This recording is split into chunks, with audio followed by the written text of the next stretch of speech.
Hey Internet friends, today we're talking about Jeff Bezos, a man who has surpassed Bill Gates in wealth with a net worth of $117 billion, becoming the first centibillionaire and holding the title of the richest man in modern history. In this video, we're going to talk about Jeff Bezos' childhood, his family, and his rise to power. To ultimately answer the question, who was Jeff Bezos before Amazon? I'm just a fake silhouette, avoiding every threat. I wanna stay like a silhouette, but I can't do that. No, I can't do that. No, I can't do that. Many folks don't know that Jeff Bezos wasn't actually born Jeff Bezos. At birth, his name was Jeffrey Jorgensen.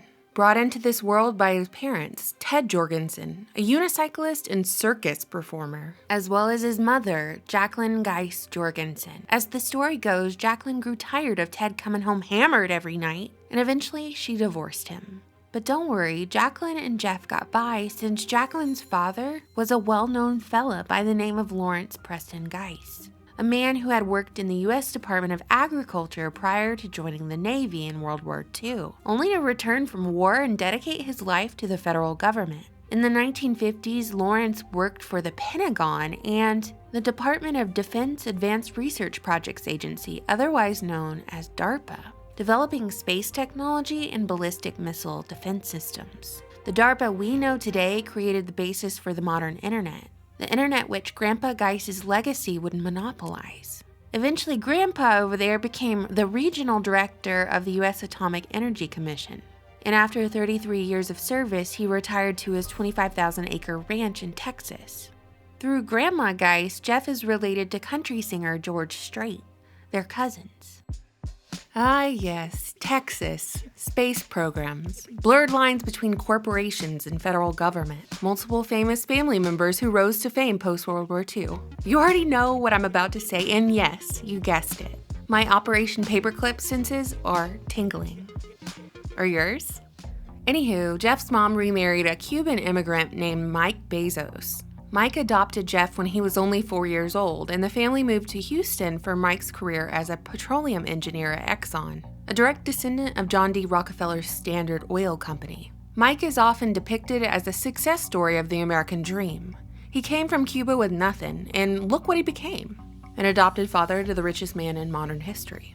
Biographies documenting Jeff's childhood point to him as a baby genius who disassembled his own crib at age 3. At an early age, Jeff was obsessed with space, and his interest was molded and developed through the Vanguard program, a gifted and talented program for children in the Texas school system. The Vanguard program identified and separated students with exceptional intelligence and abilities, and worked to hone their skills. Funnily enough, young Jeff was interviewed for a book called Turning on Bright Minds. Instead of going by Jeff Bezos, he went by the name of Tim in this interview. Tim showed the author his science project he was working on called an infinity cube, a battery-operated device with rotating mirrors that created an optical illusion of an endless tunnel. Eventually, the Bezos family moved to Miami, Florida, where one summer Jeff worked at a McDonald's flipping hamburgers. Or at least that's the famous story we were told. Because in order to endear our oppressive overlords to our hearts, the media must paint our favorite billionaires as ones with humble beginnings. After Jeff was named his high school's valedictorian, which earned him a spot at Princeton University, Jeff gave an interview to the Miami Herald in 1982, in which he expressed his dream of colonizing space, building hotels, and essentially evacuating the Earth, as to preserve it so the planet would then become a park, unsoiled by human impact.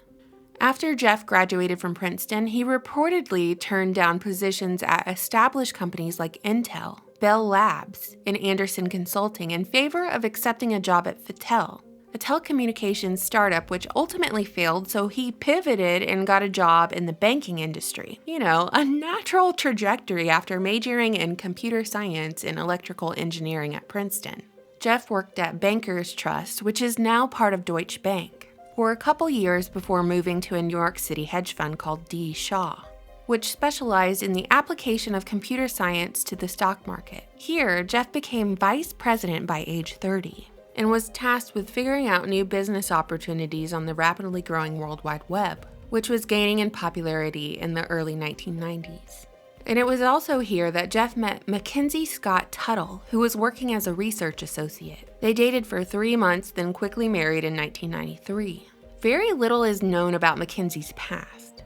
Besides the media's depiction of her as a bookish introvert who helped her husband's career accelerate, all I could really find on her was that she was born in San Francisco. Her dad was a financial planner. She eventually attended the Hotchkiss boarding school in Connecticut, and like Jeff, later graduated from Princeton. And before marrying the richest man in modern history, she was Toni Morrison's assistant. So while working for D.E. Shaw, Jeff came up with the idea for the e-commerce store Amazon, initially to sell books online. And 1 year after he and his wife married, they hightailed it to Seattle and began business in their garage. Does this story sound familiar?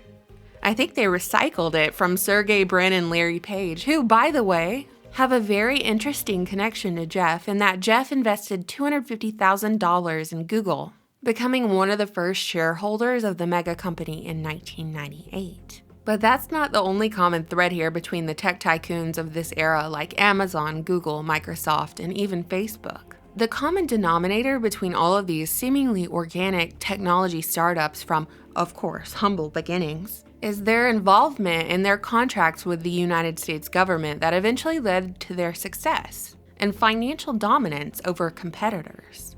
For example, did you know that DARPA had a program that aimed to have every human voluntarily post private details of themselves online? And this program was shut down the very same day Facebook launched. Google, an alphabet company, was launched partly with the help of grants from the CIA.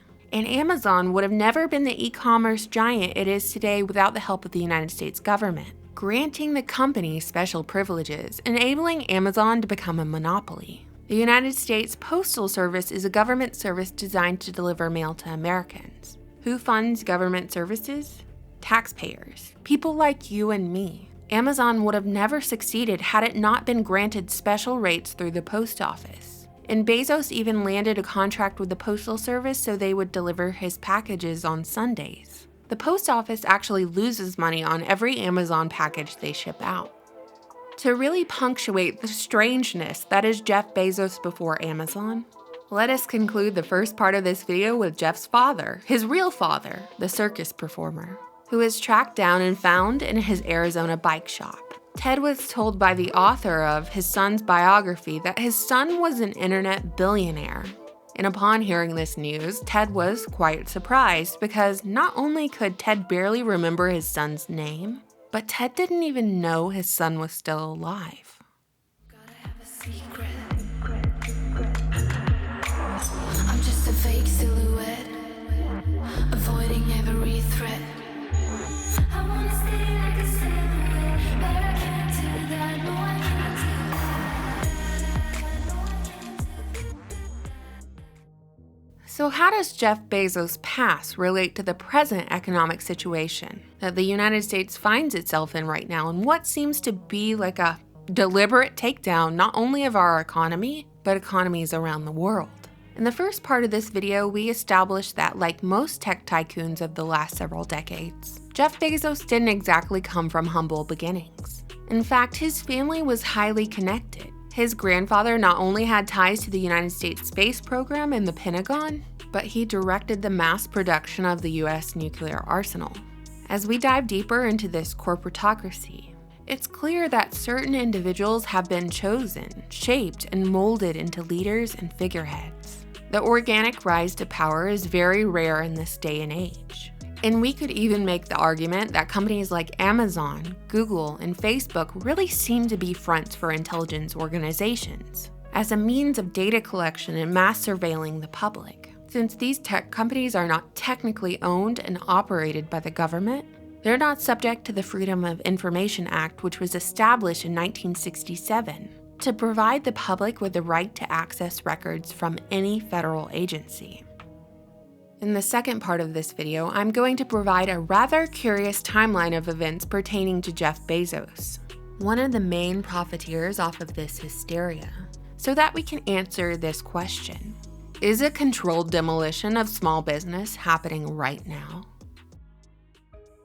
Let's begin in early 2013 when Amazon and the CIA struck a 10-year and $600 million deal for Amazon to build and host cloud computing services for the federal government, which would be used to host, among other things, unclassified and secret documents. With this money, Bezos turned around and purchased the Washington Post later that year, once owned by Federal Reserve President of the Great Depression, Eugene Myers. The impact of Bezos buying the Washington Post with money he earned through government deals cannot be understated, as this move not only bought him influence in Washington, D.C., but now he was in possession of a propaganda outlet. Later, Bezos went on to install White House Democrat swamp creature John Podesta as a contributing editor who ultimately weaponized the term fake news. In 2014, Amazon released Alexa, a smart device and virtual assistant to consumers. In 2018, reports revealed that Alexa was always on and always listening and storing personal information.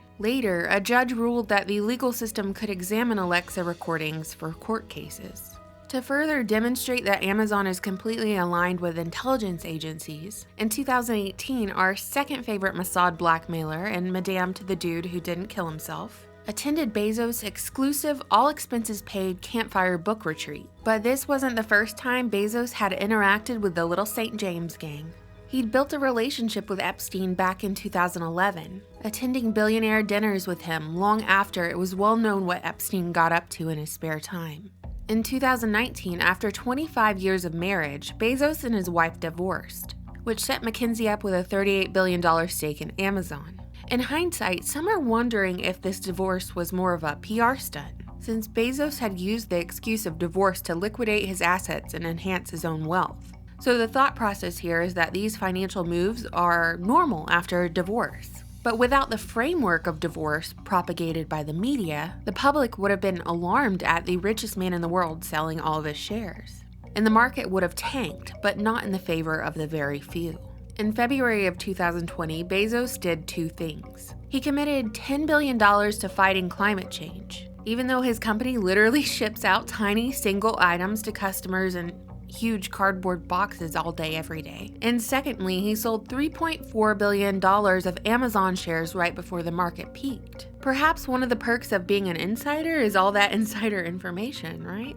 Well, maybe that's not the only perk, because during March, when the entire United States shut down schools, churches, and small businesses to avoid the spread of the virus, the government allowed Amazon to continue operations even after 10 factories allegedly had viral outbreaks. This has positioned Bezos to profit bigly while small businesses are going bankrupt. This decision by the government has totally harmed small business in a huge way, allowing Amazon to become an even bigger monopoly. Remember that mom and pop stores are the hallmark of American capitalism. The heart of America is Main Street in your town, not Wall Street.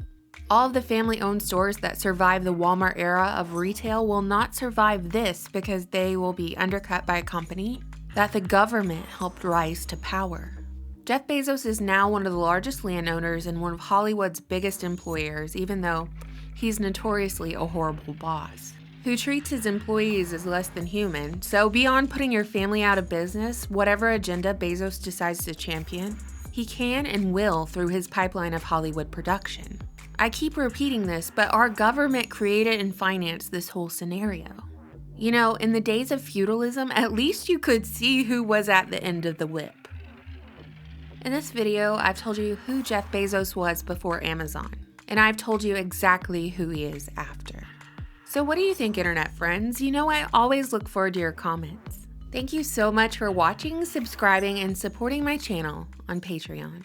Bye! Gotta have a secret.